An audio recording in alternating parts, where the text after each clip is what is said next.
On va continuer.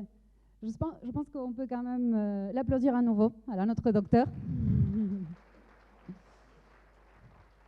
Cette thèse est très importante pour nous, déjà parce que, comme je disais, il y a la démarche scientifique derrière les travaux de la chaire qui est les résultats aussi des thèses de Panchica. Ça montre aussi la collaboration de la chaire Bali et d'Elestia avec les entreprises et ce que ça peut donner quand on travaille ensemble sur la recherche-action. Panchica va nous restituer sur ses travaux, sur un sujet qui est de beaucoup d'actualité. Même si tu as commencé il y a 3 ans, aujourd'hui c'est plus à l'ordre du jour. C'est très très à l'ordre du jour, pardon. Donc on va discuter avec elle de traçabilité et passeport produit.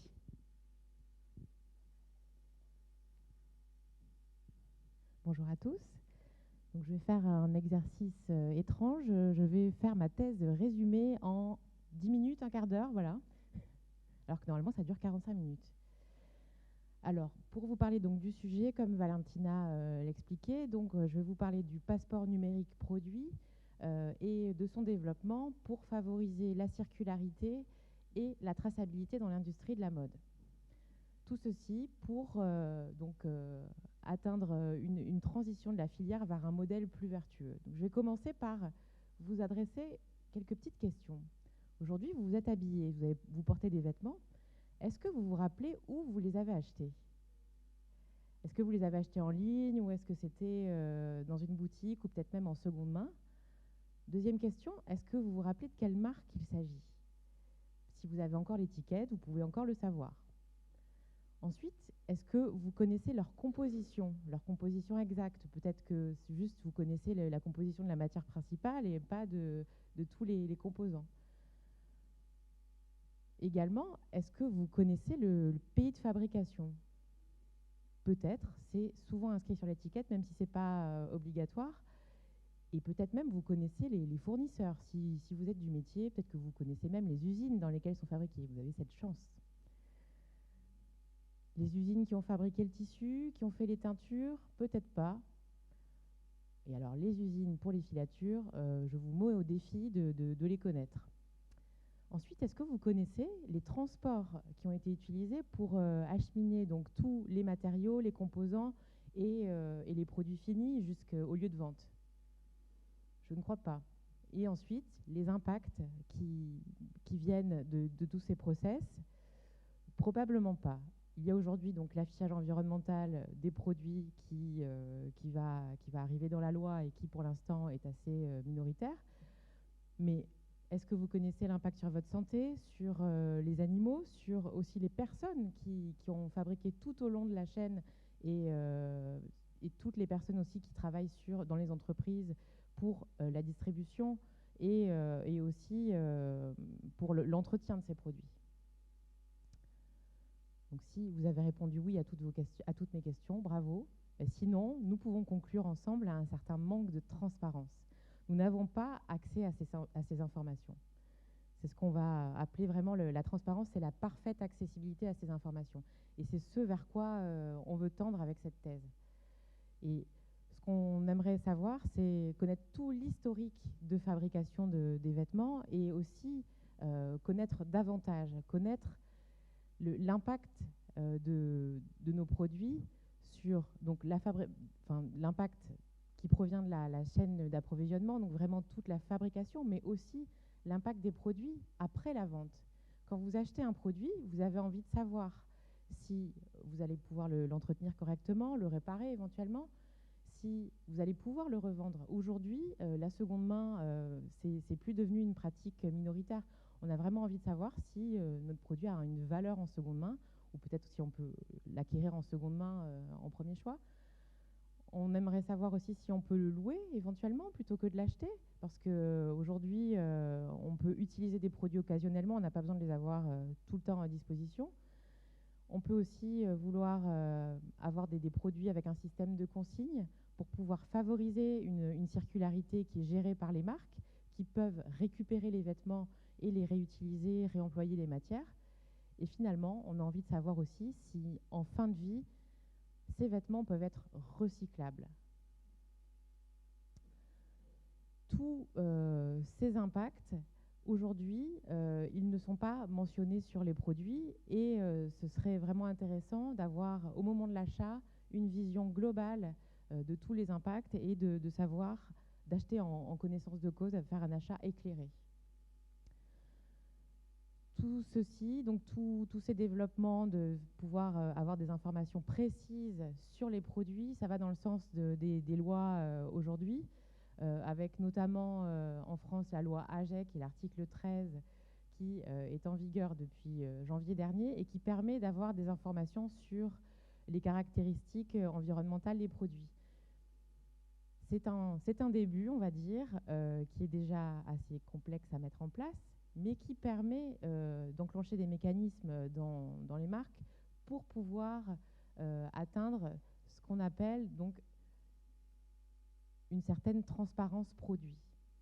Il s'agit donc d'avoir des informations sur la transparence des produits précisément. Le produit que j'ai en face de moi, d'où il vient, comment il a été fabriqué, quels sont ses impacts et quelles sont les pratiques qui ont été employées par les marques qui ont fait fabriquer ces produits. Cette transparence produit, nous avons souhaité donc l'étudier pour l'industrie textile aujourd'hui sur un échantillon représentatif. Nous avons choisi donc les marques qui ont participé au Fashion Pact. Et nous avons étudié 54 marques pendant 3 ans. Nous avons suivi donc les informations qui étaient communiquées en boutique et sur Internet pour pouvoir comparer les informations qui étaient disponibles. Nous avons observé donc pour les collections printemps-été 3 ans de suite, en 2021, 22 et 23, si pour certains, tous ou aucun produit était présent le pays de fabrication, le nom des fournisseurs, l'origine des matières premières et un label de matière, s'il y avait aussi une évaluation de l'impact environnemental, s'il y avait un dispositif d'information supplémentaire comme une application mobile, un QR code, une puce NFC, ce genre de dispositif. Et nous avons pris des photos d'un produit avec ces étiquettes pour pouvoir comparer spécifiquement les informations qui sont présentes sur les sites internet. Nous avons aussi observé donc la transparence des marques et nous avons donc relevé si les marques donc publiaient des engagements sociaux et environnementaux, des rapports RSE, ce qui est obligatoire pour les plus grandes entreprises, si elles publiaient la liste de leurs fournisseurs, si elles avaient un code de conduite envers leurs fournisseurs qu'elles publiaient, et si elles avaient une certification de marque. Donc les résultats pour donc la transparence de marque, nous avons observé, une petite erreur là sur le schéma. Nous avons observé donc que les scores étaient plutôt stables concernant la transparence des marques, ce qui correspond à ce qui a pu être publié par Fashion Revolution avec leur Transparency Index annuel. Donc la plupart des marques se maintiennent et on a quand même davantage de transparence sur la liste des fournisseurs. On passe de 30 à 50% des marques qui publient la liste de leurs fournisseurs.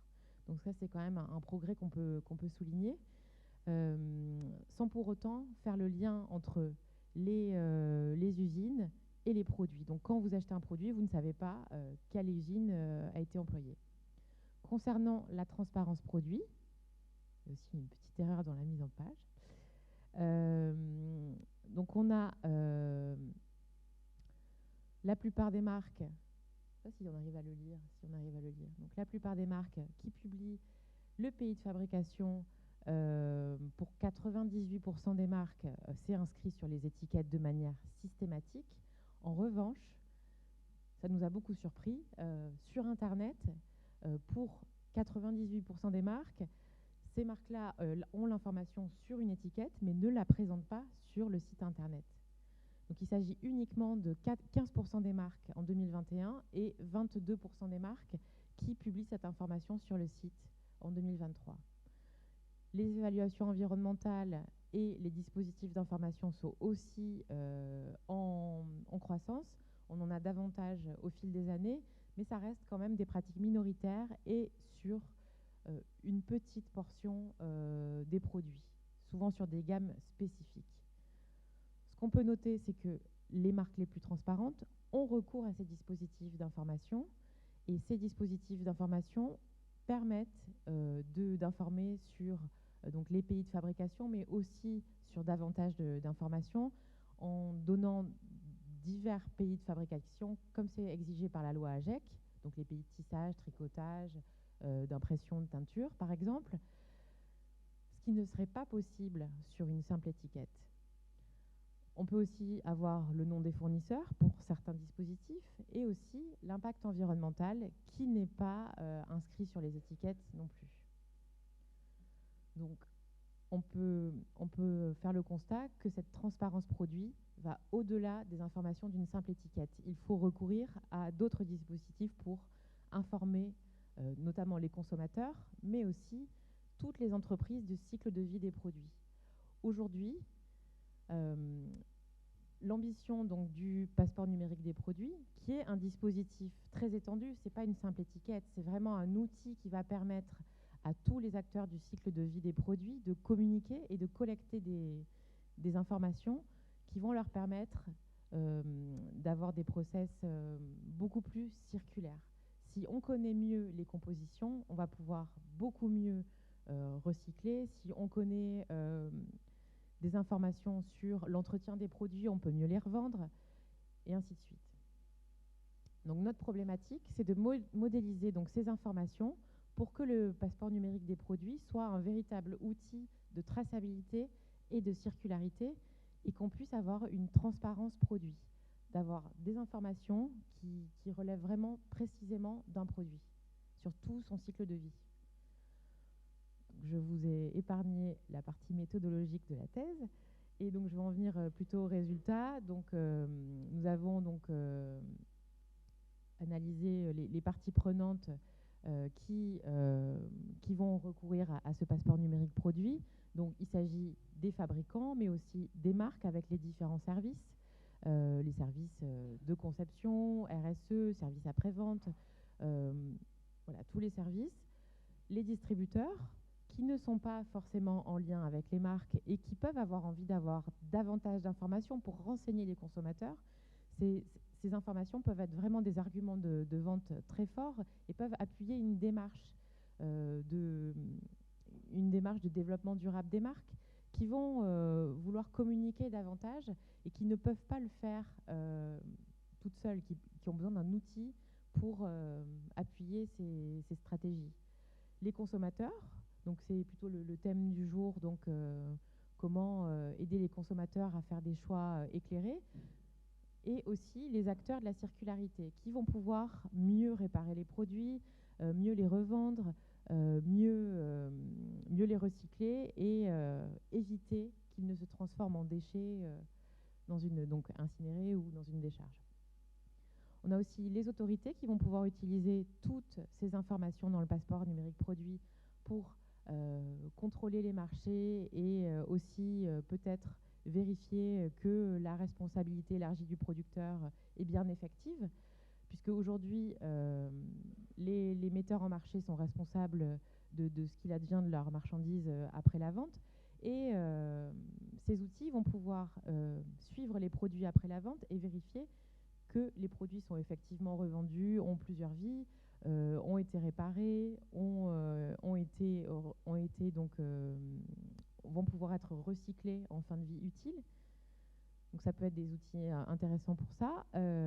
Et aussi les entreprises de certification et d'évaluation vont pouvoir avoir des informations suffisantes pour éventuellement pour procéder à des affichages environnementaux avec des analyses de cycle de vie qui peuvent être automatisées avec ces informations qui vont être contenues dans ces passeports. Les médias aussi vont pouvoir communiquer davantage sur des informations réelles sur les produits qui sont collectés tout au long du cycle de vie des produits.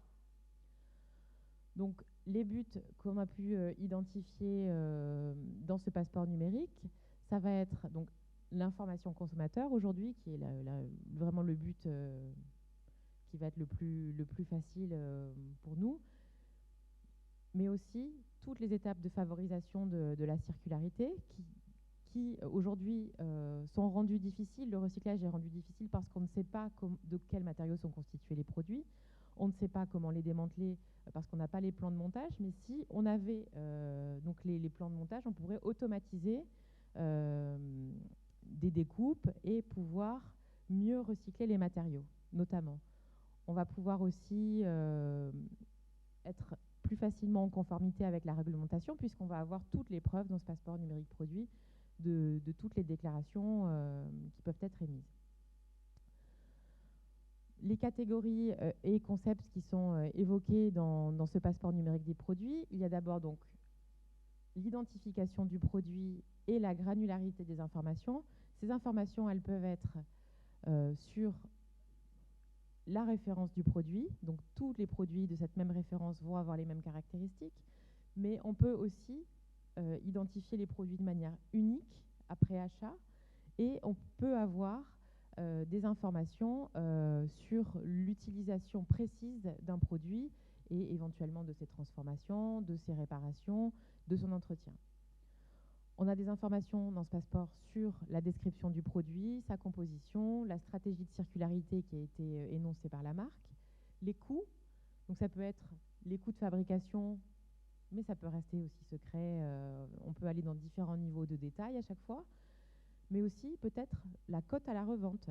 Est-ce que si j'achète ce produit, si je le revends, je peux savoir à combien je peux le revendre?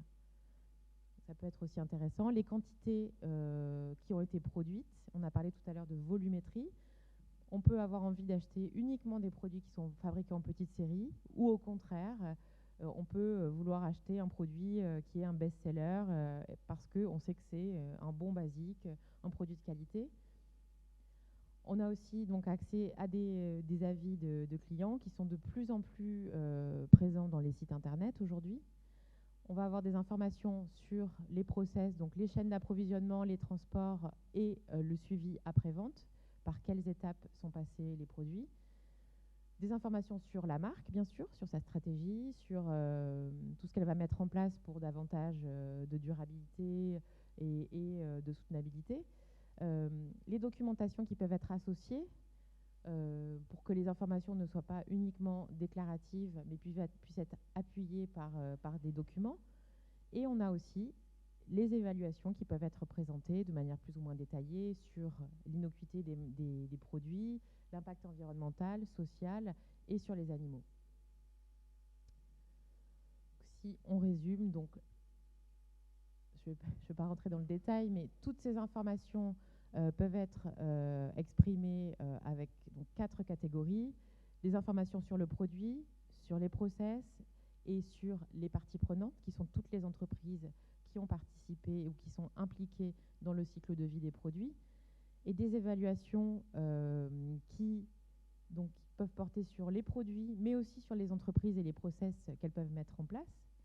Et toutes ces informations peuvent être plus ou moins détaillées, concerner une référence ou un produit unique. Ces informations peuvent être plus ou moins fiables si elles sont étayées par des documentations ou par des organismes extérieurs, des tiers de confiance. Et ces informations peuvent être plus ou moins exhaustives. On peut choisir d'avoir donc l'intégralité des informations ou uniquement de traiter sur certains aspects. Ce métamodèle, on peut l'utiliser pour générer des passeports numériques produits.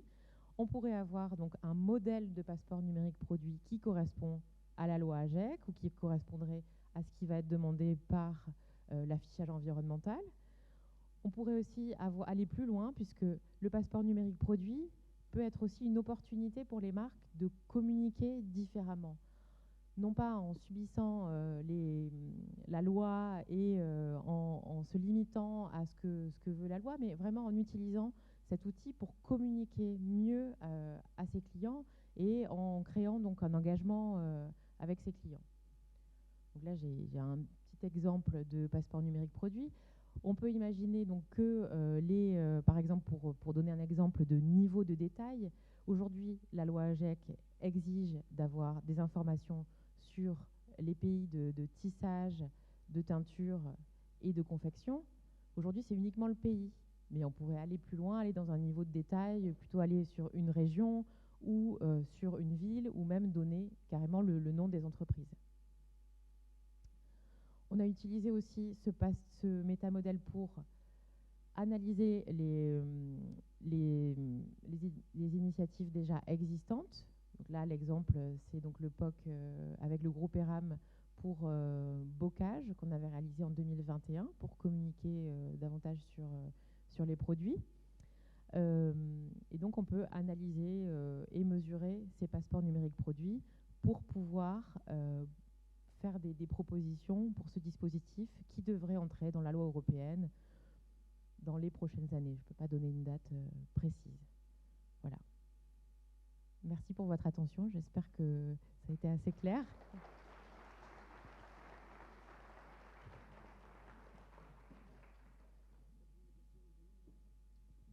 S'il y a des questions, je peux répondre. Ouais, voilà. Merci beaucoup, Panchika. Valentina, juste, je me permets de dire, je rebondis sur les travaux de thèse de Panchika, puisque grâce à ces publications scientifiques, on se dit toujours que c'est que les scientifiques qui se lisent entre eux, ben finalement, pas que, puisque le Parlement européen a repéré les publications de Panchika qu'on a fait sur ce sujet-là, et nous a commandé une étude à livrer pour le 16 mars ou 17 mars. On va aller devoir présenter en 15 minutes chrono un rapport d'étude sur le déploiement du passeport numérique produit à l'échelle européenne. Donc c'est un joli succès pour la thèse. Alors, en plus de se flatter notre ego, je le dis en live, pourquoi? Parce que dans l'étude qu'on va faire, on va prendre bien sûr les résultats de ce passeport, de ce métamodèle, mais on va venir interviewer un certain nombre de marques, d'entre vous, d'utilisateurs potentiels, pour essayer d'arriver arriver avec l'Europe avec des préconisations qui soient réalistes. Là, ce que vous avez vu, c'est le format thèse académique, le modèle universel du passeport numérique qui sera peut-être jamais déployable. Et donc, ce qu'on aura besoin, c'est de venir échanger avec vous pour voir la pertinence, de voir quelles sont les informations qui vous sont utiles, celles qui seront complexes à diffuser. Et donc, il se peut qu'on sollicite une grosse partie d'entre vous, en tant que marque, en tant qu'utilisateur potentiel, pour arriver avec des préconisations au niveau du Parlement européen qui soit Je crois que c'est une opportunité. Je crois que c'est la première fois qu'une équipe française est sollicitée pour livrer un rapport. C'est le département sur le Future of Science and Technology en Europe. Donc il va falloir prendre cette opportunité. Et donc voilà, je profite d'avoir pas mal de marques présentes pour leur dire, quand je vous envoie un mail, ne faites pas comme moi, ne croyez pas que c'est un spam, parce que j'ai failli jeter le mail de l'Europe. Donc voilà. Merci. Désolé pour ce...